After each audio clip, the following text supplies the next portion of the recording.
მე დიდი მედებს ვამყარებ ჩვენს ახალ უწმინდეს პატრიარქზე შიოზე სარგებლობის შემთხვევით და მინდა მოგილოცოთ მისი აღსაყდრება ანდრია მოციქულის სარდარზე. იგი არის თავდაბალი ადამიანი, არის ღირსეული ამავე დროს, შეუპოვარი, პირდაპირის და ღვთისგან გამგზნობილი. არის განათლებული. არის ახალგაზრდა, ამასაც აქვს მნიშვნელობა. ყველა ეს და სხვა რაც ჩვენ არ ვიცი და ჯერ არ გამშრომლებული მის ნიჭებით ის შეძლებს მოახდინოს ის, რაც ერთ-ერთი პირობა იქნება ივერის გაფრთხილების. არა მარტო ივერის ღვთისმშობლის აღმობრუნება საქართველოში, არა მარტო იოანე მახარებლის კუხილოვანი ქადაგებები, არამედ ჩვენს ეკლესიაში მომხდარი ძირეული ცვლები, აი მე მოგდელი ვამბობ ამას კერძოდ, უღირსის სამღვდელოებისაგან განწმენდა ივერის უძველესი სამოციქულო ეკლესიისა, ეს იქნება მესამე და უკანასკნელი პირობა, რაც მოიტანს ივერის გაფრთხილებას, ანუ დიდ სულიერ აღორძინებას საქართველოში, რომელზეც არაქართველი მამები ამბობენ, რომ მრავალი ქვეყნებიდან დაიძრებიან აქ, როგორც ჭეშმარიტებისა და სიმართლის, სადაც ერთმანეთს ფსალმუნის ენით მოთხოვენ, ჭეშმარიტება და სიმართლე შეემთხვევიან და ამბობს უყურებენ ერთმანეთს, უკანასკნელი თავშესაფარი. ამის მერმე უკვე მალე იქნება უფლის დიდებით დაბრუნება. და როგორც პაისი ათონელიანის ბოლო ჟამს ორ რამეს არ უღალატოთ და არ განუდგეთ. ქრისტეს და სამშობლოს. აი დიდმა ილია მართალმაც გამოთქვა. მამული ენასარწმუნოება.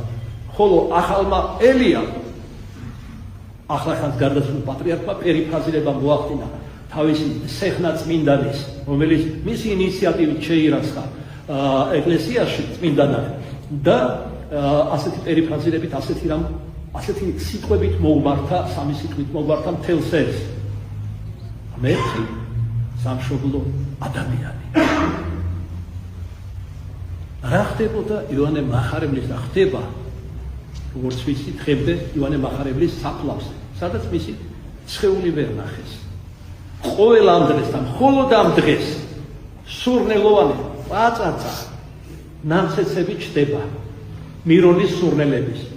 მორწმუნეები, საუკუნეები მოდიოდნენ წელიწადის ამ დროს სხვა ხალხი იკრებდა იქ თავს. აგროვებდნენ და მიიქონდათ ავადმყოფების საკურნებელად და იკურნებოდნენ. ჩვენთან მყოფობას, კაცთან მოდგმასთან აჩვენებდა იოანე.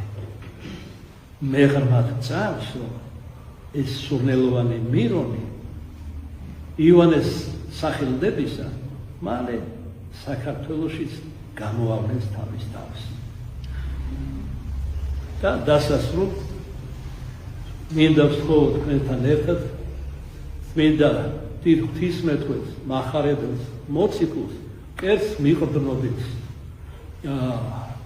იოანეს, რომ დავილოცოს ჩვენი ახლად აღსაყდრებული პატრიარქი შიო, რომელმაც ვერც მოასწრო აღსაყდრება, რომ უკვე ლანძღვაგინება დაუწყო ქართველთა ერთმა ნაწილმა, ფსევდოლიბერალებმა, ღვთისმტრებმა, ჭეშმარიტების მტრებმა და დღესაც უყევენ, მაგრამ გალაქტიონის სიტყვებით ვეთყოდი, მე რომ მიყეფავენ, შენ რომ გვიყეფავენ, ავი ძაღლებია.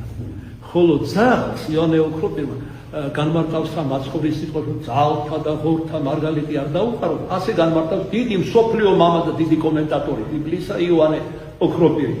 ძაღლში უფალმა იგულისხმა მოიაზრა ათეისტები, ბაცოფიერი ათეისტები, ასე ამბობს, ხოლო ღორებში სექტანტები. ღმერთმა განწმინდოს ჩვენი საქართველო ღორებისა და ძაღლებისაგან. უკეთო სინანული არ გქონდეს, რათა განწმენდილი, გამბანილი, სულიერად სარწმუნოებაში აღორძინებული ღრუბელთა ზედა შევეგებოთ ჩვენს უფალს, რომელიც მალე მოვალს დიდებით განშად ცხოველთა და მკვდართა, რომელსა მხოლოდ საშვენის პატივი, დიდება და თაყვანისცემა თანა მამით და სული წმინდით აზდა მარადის და უკუნითი კუნისამდე. ამენ.